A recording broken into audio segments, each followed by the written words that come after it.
بسم اللہ الرحمن الرحیم۔ اقرا معہد الحافظات، درجہ عالمیہ سال اول کی طالبات، تیسیر مصطلح الحدیث کی کتاب کھول دیں۔ یہ صفحہ نمبر 15 ہم پڑھ رہے تھے۔ میری کتاب میں جو رحمانیہ والی کتاب ہے، اگر کسی کے پاس فاروقی کتب خانہ ہے تو فاروقی کتب خانہ کا صفحہ نمبر 9 ہے۔ وَبِنَاءً عَلَىٰ أَنَّ الْخَبَرَ لَا يُقْبَلُ، یہاں سے پڑھ رہے ہیں۔ دیکھیے فرماتے ہیں وَبِنَاءً، اور بنا کرتے ہوئے، اس بنا پر، عَلَىٰ أَنَّ الْخَبَرَ لَا يُقْبَلُ، کہ حدیث اور خبر قبول نہیں کی جاتی الا بعد معرفت سندہ، مگر اس کے سند کے معرفت اور پہچان کے بعد۔ یعنی جب کسی سند کی پہچان معرفت ہو جائے کہ سند میں کوئی راوی ضعیف نہیں ہے، مجروح جس پر جرح نہیں ہے، تو پھر وہ حدیث قبول کی جائے گی۔ فقد ظہر علم الجرح والتعدیل، یقیناً جرح اور تعدیل کا جو علم تھا یہ وجود میں آیا۔ والکلام علی الرواة، اور راویوں پر کلام کا علم یہ بھی وجود میں آیا۔ ومعرفت المتصل او المنقطع، اور متصل منقطع احادیث کی معرفت اور اسانید۔ ومعرفت العلل الخفیہ، اور پوشیدہ علتوں کی معرفت۔ ان تمام باتوں کا علم وجود میں آیا جب علل خفیہ کی پہچان بھی وجود میں آئی، اور بعض راویوں کے فرماتے و ظہر کلام فی بعض الرواة، اور بعض راویوں کے بارے میں کلام ظاہر ہوا، لیکن علی قلۃ لقلۃ رواة المجروحین، لیکن بہت کم علم تھا، بوجہ یہ کہ مجروح راوی بہت کم تھے فی اول الامر، اول زمانے میں، تو کلام بھی کم تھا ان کے بارے میں، جانچ پڑتال بھی کم ہوتی تھی۔ لیکن ثم توسل علماء فی ذالک، پھر علماء نے سے مزید وسعت کی، حتی ظہر البحث فی علوم کثیرہ، یہاں تک کہ بحث و مباحثہ ظاہر ہوا بہت سارے علوم میں، تتعلق بالحدیث، جس کا تعلق حدیث کے ساتھ تھا، من ناحیت ضبطہ، حدیث کے ضبط کرنے کے اعتبار سے، وکیفیت تحملہ وادائہ، اور حدیث کے حاصل کرنے کی کیفیت اور دوسروں تک پہنچانے کی کیفیت کے اعتبار سے۔ کیفیت تحمل کا معنی دوسرے سے حدیث حاصل کرنا، ادا کا معنی دوسرے کو پہنچانا، بیان کرنا۔ ومعرفت ناسخ منسوخہ، حدیث کے ناسخ و منسوخ کی پہچان، اس کا بھی تعلق حدیث کے ساتھ ہے۔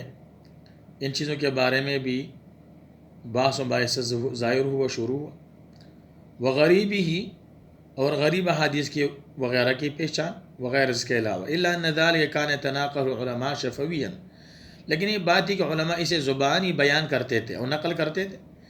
ان باتوں کے بارے میں علماء زبانی ایک دوسرے کو بیان کہ فلاں راوی ضعیف ہے، یا فلاں حدیث ضعیف ہے، یا اس کے سند میں یہ مسئلہ ہے، یا یہ منسوخ ہے یا ناسخ ہے، وغیرہ، یہ زبانی باتیں ہوتی تھیں۔ ثم تطور الامر، پھر حالات بدلتے گئے۔ وصارت هذه العلوم تكتب وتسجل، اور یہ علوم جو ہے پھر لکھے جانے لگے اور تحریر میں آنے لگے۔ تكتب وتسجل کا ایک معنی ہے، لیکن فی امکنۃ متفرقہ من الکتب، لیکن یہ علم مختلف کتابوں میں، مختلف جگہوں میں، اور من الکتب، کتابوں کے مختلف جگہوں میں، کتابوں میں سے، اور اسی طرح جو ہے ممزوجۃ بغیرہا، فرماتے کہ یہ علم مختلف کتاب مختلف جگہوں پر دوسرے علوم کے ساتھ ملا جلا تھا۔ ممزوجہ کا معنی ملا جلا تھا، بغیر ہے اور اپنے غیر کے ساتھ، من العلوم الاخرى، دوسرے علوم کے ساتھ، یعنی اس کے بارے مستقل کتابیں اور تحریر نہیں تھی۔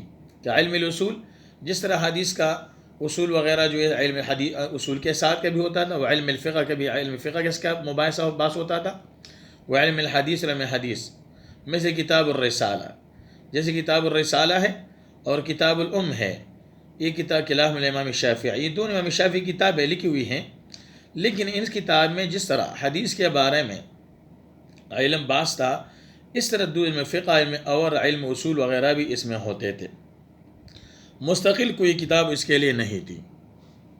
پھر فرماتے ہیں وَأَخِيرًا لَمَّا نَضَجَتِ الْعُلُومُ، آخر کار علوم جو ہے نضجت، پکے ہو گئے یعنی مرتب ہو گئے، وَاسْتَقَرَّ الْاصْطِلَاح، اور اصطلاح مقرر ہو گئی، وَاسْتَقَلَّ كُلُّ فَنٍ عَنْ غَيْرِهِ، اور ہر فن اپنے غیر سے مستقل اور علیحدہ جدا ہوا۔ فرماتے ہیں وَذَلِكَ فِي الْقَرْنِ الرَّابِعِ الْهِجْرِ، لیکن یہ 4 صدی کی بات ہے، 3 صدیوں تک کہ 10 ہجری سے لے کر اور وسلم کے وفات کے بعد 10 ہجری سے لے کر 110 ہجری، پھر اس طرح 210، پھر 310 ہجری تک تقریباً یہ باتیں نہیں تھی، لیکن 4 صدی میں 310 ہجری کے بعد یہ پھر یہ وغیرہ تفصیل احادیث کے اور راویوں کے بارے میں شروع۔ افرد العلماء علم المصطلح فی کتاب مستقل، فرماتے ہیں علماء نے علم مصطلح میں مستقل کتابیں تصنیف کر دی، افراد جدا کی، علماء نے لکھ لی، الگ لکھ لی علماء المصطلح فی کتاب مستقل کتاب میں۔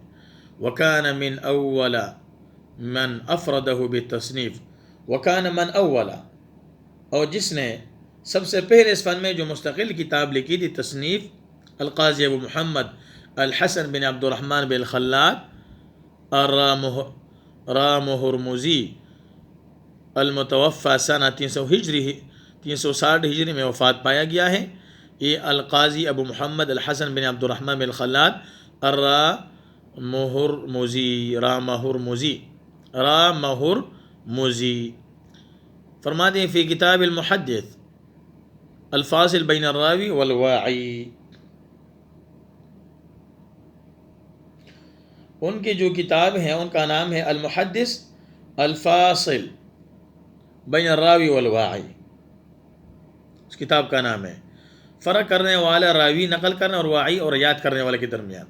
وسأذکر اشہر المصنفات فی علم مصطلح، اور عنقریب اب جو ہے میں علم مصطلح کے بارے میں مشہور تصنیفات کا ذکر کروں گا، من حین افرادی بالتصنیف الی یومنا ھذا، یعنی جو اس فن میں مستقل طور پر آج تک جتنی کتابیں لکھی گئی ہیں اور یعنی اس کے علم مصطلح کے مرتب ہونے کے وقت سے، جب سے شروع ہو گئیں آج تک جتنی کتابیں علم مصطلح میں لکھی گئی ہیں، ان میں مشہور کتابوں کا میں آپ کو ذکر کروں گا۔